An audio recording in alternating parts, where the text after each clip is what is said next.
인생을 살아가시면서 성공이 더 많으셨나요? 실패가 더 많으셨나요? 당연히 실패가 훨씬 더 많습니다. 그런데 우리는 실패담을 통해서 무엇을 배우려고 하지 않죠. 그래서 우리는 어떤 사람이 실패를 해서 역사 속으로 사라졌다, 사람들의 관심으로부터 멀어졌다, 이렇게 얘기를 하죠. 그러면 그 사람이 실패를 했기 때문에 우리한테 멀어졌을까요? 우리가 밀어냈을까요?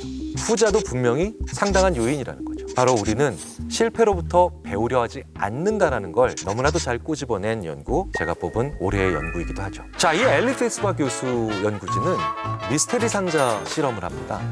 영국의 온라인 플랫폼인 프롤리픽을 통해서 100여 명에 가까운 참가자를 모집합니다.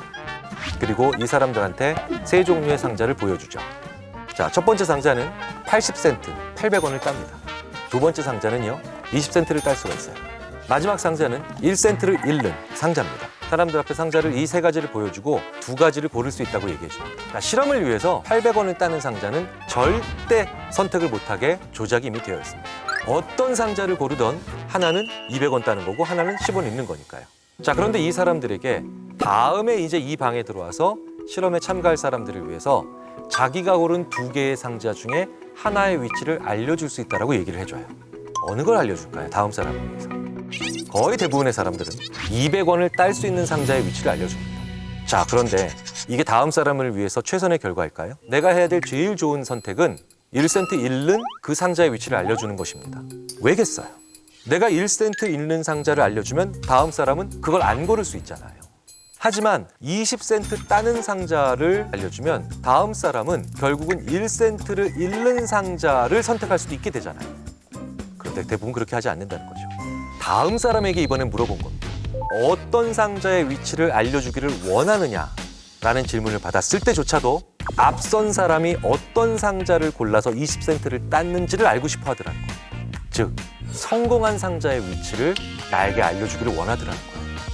1센트 잃는 상자의 위치를 알아내는 게 훨씬 더 나에게 좋은 결과임에도 불구하고, 즉 우리는 실패를 알려주기도 싫어하지만 나 자신도 실패한 사람의 실패를 듣고 싶어 하지 않는다는 거예요. 그런데 대부분의 경우 실패를 들어야 최고로 좋은 결과를 다음에 만들어낼 수 있거든요.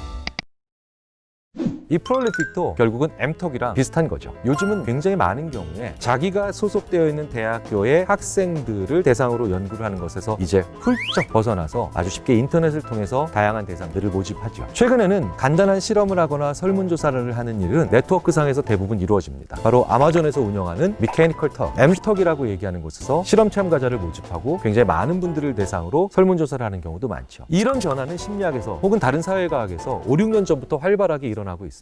1950년대, 60년대, 70년대까지는요, 심리학 연구가 주로 집단 간의 차이를 많이 봤어요. 대표적인 게 남녀 차이죠. 남자들은 이렇고 여자들은 이렇고, 또 이런 연구들도 있었죠. 노인들은 이렇고 청년들은 이렇고 아동들은 이렇다. 이렇게 집단 간의 차이를 굉장히 많이 봤습니다. 그런데 그런 연구들을 하다 보니까요, 80년대, 90년대에 이런 궁금증이 생긴 거예요. 나 남자인데 오히려 여자들한테 보여지는 특징이 더 잘 나오는데요? 혹은 이분은 여성인데요, 남성들한테서 보통 나왔다는 얘기가 더 잘 적용이 되던데요? 이런 게 주로 어디서 나타나냐면요, 우리 문화와 남의 문화 사이에서 많이 나타난 겁니다. 우리 문화로 와서 보니까 오히려 그 여성들의 특징이 우리 남성에게 많이 나타나고 무언가 좀 다른 차이가들이 나타난다는 게 나오기 시작한 거예요. 그래서 80년대, 90년대에 많이 나왔던 연구가 이제 문화 차이를 보기 시작한 거죠. 한 문화 내에서 계속해서 어떤 집단 간의 차이, 그룹 간의 차이를 보다가 이게 잘 들어맞지 않는 이런 문화 간의 차이를 보면서 특히 동양과 서양에 대한 연구들이 본물 터지듯이 이렇게 나오기 시작합니다. 자, 그런데 이제 2000년대 들어오면서 또 다른 현상에 주목하기 시작합니다. 우린 또 이런 걸 느끼죠. 난 한국 사람인데 서양 사람의 특징을 보이네. 서양 분 중에 또 어떤 분들은 야, 나는 한국 사람이랑 오히려 더 똑같던데? 이런 현상에 주목하면서 이런 용어가 생겨납니다. Between cultural difference보다 within culture variation, 이게 더 큰 걸 발견하게 된 거예요. Between cultural difference는 뭡니까? 문화 간 차이죠. 그런데 오히려 그것보다 더 큰 건 within a cultural variation, 한 문화 내에서의 베리에이션, 별량, 편차가 더 크더라는 겁니다. 심지어 같은 문화라 하더라도 사람마다 너무 다르다라고 하는 것을 우리가 느끼기 시작한 거죠. 자, 그렇다면 이 비트윈과 위드인의 컬처, 그룹 이런 거 다른 걸 집어넣어도 비슷하겠죠. 예를 들어서 이런 걸 넣어볼까요? 비트윈 제너레이션 디퍼런스, 그러니까 세대 차이에 대해서 많은 걸 얘기하고 논합니다. 그런데 그런 얘기를 계속 하다 보면요, 같은 세대인 제 친구들과 함께 야, 20대, 30대 저렇게 다르지 않냐? 70대인 분들 저렇게 다르지 않아? 이렇게 얘기하다가 갑자기 제 친구랑 제가 우린 왜 이렇게 다르지?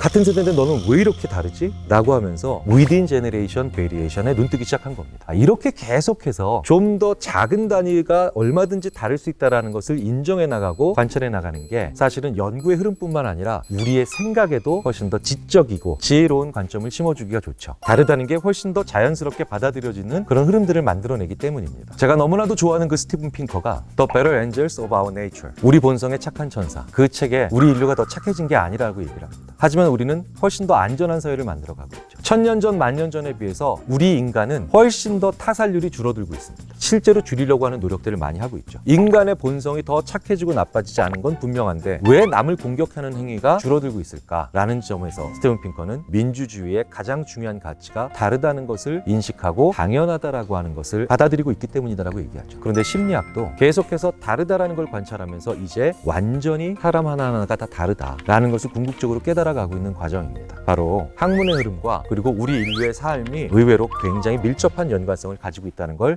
우리가 느낄 수 있다는 거죠. 자, 그렇다면 개인이 이렇게 다르다라는 것을 이제 점차적으로 깨닫고 있는 우리 심리학에서 앞으로는 어떻게 될까요? Between individual difference, 여기서 또 옮겨가겠죠. Within an individual variation, 즉 한 개인이 또 얼마나 상황에 따라 달라지고 그 다음에 때에 따라 달라질 수 있는가, 이걸 쳐다보기 시작하거든요. 큰 집단 간의 차이를 보던 심리학은 한 사람을 중심으로 그 사람이 왜 그렇게 많은 편차를 보이게 되는가, 그걸 만들어내는 상황, 여건, 그리고 사소한 주변의 상태까지도 다 보는 그런 연구로 가겠죠. 인간에게는요, 자아가 있습니다. 셀프라고 하죠. 인간을 둘러싸고 있는 주변의 큰 맥락을 environment, 환경이라고 합니다. 그런데 그 환경에 시츄에이션, 상황이라는 게 있죠. 그리고 그 시츄에이션 바로 옆엔 스테이트, 상태라는 게 있습니다. 환경, 상황, 상태, 그리고 나, 자, 이 네 가지 차원을 역동적으로 다녀보고 찔러보고 관계성을 보는 연구들로 앞으로 나아갈 가능성이 큽니다.